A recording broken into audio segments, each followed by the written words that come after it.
नाहमन्यस्य कश्चितो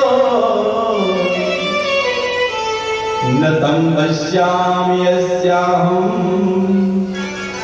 तं न पश्यामि योऽयम्। संसार में ऐसा कोई नहीं है जो मेरा हो सके, और ऐसा भी कोई नहीं है जिसका मैं हो सकूं। भगवान कहते हैं शरणागति उसकी ग्रहण करना चाहिए जिसमें सार्थकता हो, जो शरण्य हो। निर्बल की शरणागति करोगे तो शरणागति व्यर्थ जाएगी। रामचंद्र भगवान समुद्र की शरण में गए, भगवान राम की शरणागति व्यर्थ गई। 3 दिन तक बैठे रहे, हाथ जोड़ करके समुद्र से प्रार्थना करते रहे।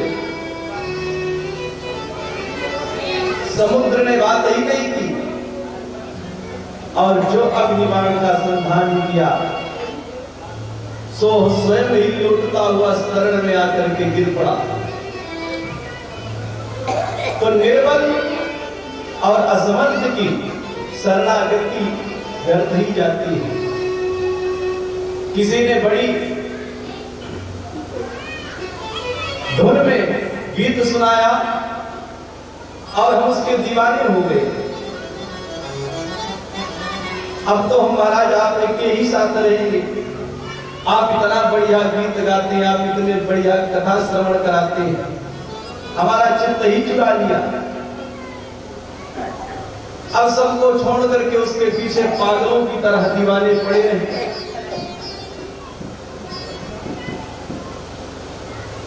अरे उसने भी तो सोचा कि चलो जब तक माल है लूट लो, जब माल नहीं रहेगा तो अपने आप छोड़ करके भाग जाएगा। बाद में 9 तो 11 हो गया।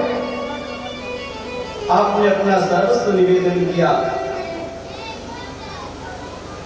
शरण में गए पर शरणागति व्यर्थ हो गई, क्योंकि समर्थ की शरण में नहीं गए। जो शरण्य हो उसी की शरण में जाओ। भगवान के चरण कमल ही शरण्य है। विधेयं सदा परिभवत् नमभीष्टदोः। भगवान के चरण कमल में तो ब्रह्मा और शंकर भी शरण देने वाले हैं। विभीषण जी असमर्थ थे, भगवान रामचंद्र जी की शरण में गए, और जैसे ही शरण में आए भगवान राम ने लंका का राजा बना दिया। जितासनो जितश्वासो जितसंगो जितेंद्रियः। इंद्रियों को बस में कैसे किया जाए बताया कि मन चंचल है, मन कहता है कि हमको सुंदर पदार्थ चाहिए, मन को रोको। 1-2 बार मांगेगा, इसके बाद स्वयं शांत हो जाएगा। मन कहता है कि सुंदर दृश्य चाहिए आंखों से देखने के लिए, मन को रोको। मन कहता है कि सुंदर गीत सुनने के लिए चाहिए कानों के माध्यम से, उसको रोको, रास्ता मोड़ दो। भगवान के स्थूल रूप में ध्यान की विधि बतलाई, भगवान के सूक्ष्म और स्थूल रूप में कैसे ध्यान करें, सत्यो मुक्ति व क्रम मुक्ति का मार्ग बतलाया।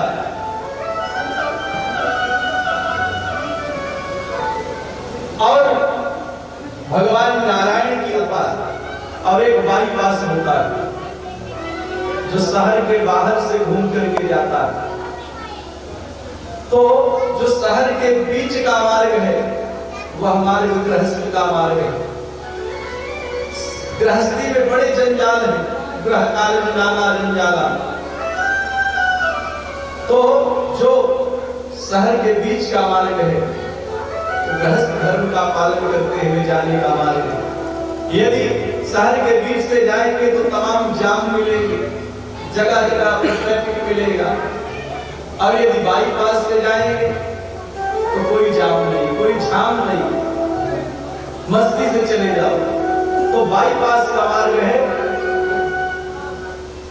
संन्यास का मार्ग। संन्यास धर्म स्वीकार कर ले और बाईपास से निकल जाए।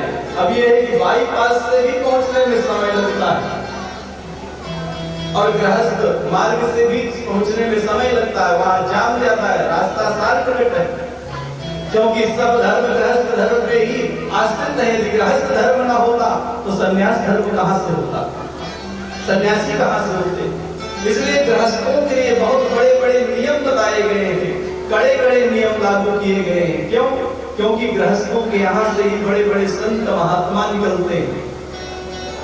गृहस्थों के यहाँ से ही तो पैदा होकर के संत महात्मा बनते हैं, कोई आकाश से थोड़ी आते हैं। तो कामः सर्व कामो वा मोक्ष कामोदारति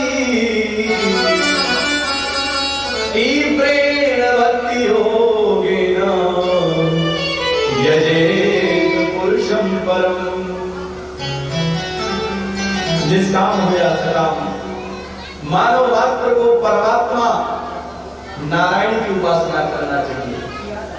क्योंकि अब मानव शरीर उपासना के लिए ही मिला है।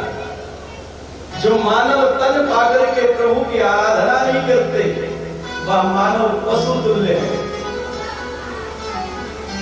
ऐसा भागवत कहती है कि स्वविद्वराष्ट्रखरैः संस्तुतः पुरुषः पशु। पहली उपमा कुत्ता से किया, जो संसार में केवल विषयों में ही रमे रहते हैं, छोटी छोटी बातों में आपस में लड़ते झगड़ते हैं, एक दूसरे को गाली गलौज करते हैं, उसको कुत्ते से उपमा दी गई। जिस प्रकार कुत्ता दूसरे मोहल्ले का कुत्ता आपके मोहल्ले में आ जाए तो आपके मोहल्ले वाला कुत्ता तुरंत भौंकने लगे, उसी प्रकार एक मानव एक भाई जैसे हम भौंकते हैं वैसे ये भी भौंक रहा। न जाने कितना बड़ा पेट है, न जाने कितना बड़ा पेट है, कितनी तृष्णाएं हैं, अशांत ही नहीं होती। अशांति इतनी है कि शांत ही नहीं होती। क्या उचित है क्या अनुचित है सब कुछ साथ कर रख दिया। दूसरी उपमा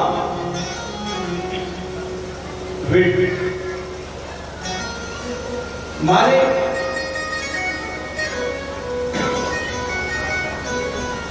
ग्रामीण